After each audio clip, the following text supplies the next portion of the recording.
RJ, siya yung kabaliktaran ni Maverick, ni Holt, tsaka ni Scottie Thompson na combo guard. Si 𝗪cie𝗵𝗵𝗵𝗵𝗵 talagang ball dominant, mahilig sa pick and roll, mahilig mag-ball screen, can shoot off the dribble, better than those three. So, perfect to have 𝗵𝗵𝗵𝗵𝗵 alongside 𝗪cie𝗵𝗵𝗵𝗵 to magro-roll to the basket kasi maha-highlight yung rolling ability ni 𝗵𝗵 and yung pick and roll playmaking ability ni RJ. Compared to RJ and Troy, si Troy more of a, alam mo yung nakatayo sa dunker spot or nakatayo sa corner, magka-cut sa baseline, or pag pick and roll, magpa-pop or magsho-short roll and then magpe-playmake siya out of that. I feel like it's better for Ginebra to have RJ and 𝗵𝗵 as a tandem kasi once you have those two na already, doon ka na pwede makapag-insert ng other pieces na, alam mo yun, kumbaga, mag-e-expect ka na lang ng 3&D out of them, decent level. So, pwede ka na makapagpasok dito. 𝗪𝗪𝗀 ng Jeremiah Gray once healthy. So now, another option for Ginebra is to slide Justin Brownlee sa 3, slide Stephen Holt sa 2, move Maverick 𝗪𝗪𝗻𝗍 off the bench as a secondary ball handler to 𝗪cie𝗵𝗵𝗵𝗵𝗵, which adds a layer of defense sa second unit, and then you put 𝗵𝗵 Aguilar sa starting lineup. Let's be real, ang Ginebra, okay, under Team Con, they only play like 8 players in a game. So, sino yung pang 8? Yun yung magiging tanong doon. Is it going to be 𝗪𝗪𝗀? Is it going to be Jeremiah Gray once healthy? So, sino magiging backup center?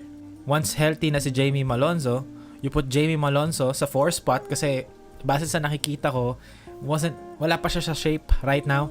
And I feel like having Jaime as the 4 allows Brownlee to, you know, be more offensive-minded kasi Jaime can be the help side defender against the rolls or against the dribble penetration of the opponents. So ngayon, kung makikita natin, magsa-slide back si 𝗵𝗵, katandem mo si 𝗪cie𝗵𝗵𝗵𝗵𝗵 off the bench, and now you can have 𝗪𝗪𝗀 to fill in the 4 spot. So kung makikita natin itong lineup na to, Scottie Holt, 3&D players, Justin Brownlee, kahit wag nang dumipensa si Brownlee masyado, umiscore na lang siya.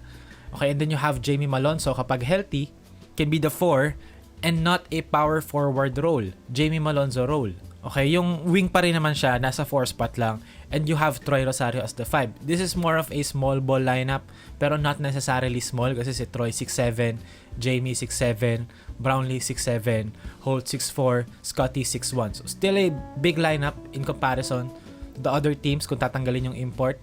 And kung may import man, you have Troy Rosario naman and Jamie Malonzo, Justin Brownlee, tatlong frontcourt players na all 6'7", with long wingspan, kaya magtulong-tulong, magsanib puwersa to defend or to play defense. And off the bench naman, you have 𝗪cie𝗵𝗵𝗵𝗵𝗵 as your flamethrower, primary ball handler.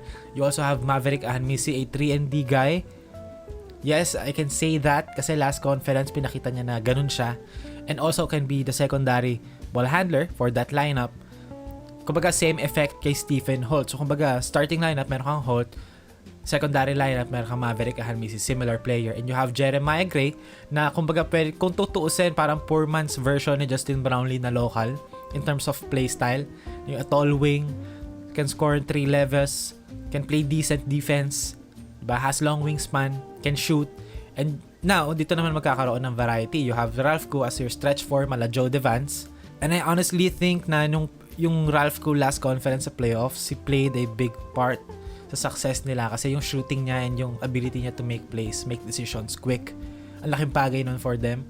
And then 𝗵𝗵𝗵𝗵𝗵 naman can ease his way into the conference na off the bench muna sa simula. Like, alam mo yun, tandem muna sila ni RJ, and then throughout the conference, bigger stakes, bigger games, pwede mo nang ipasok si 𝗵𝗵𝗵𝗵𝗵 ng mas madalas, mas matagal to support the starting lineup na medyo, medyo small ball-ish. Kumbaga parang medium ball to yung dating.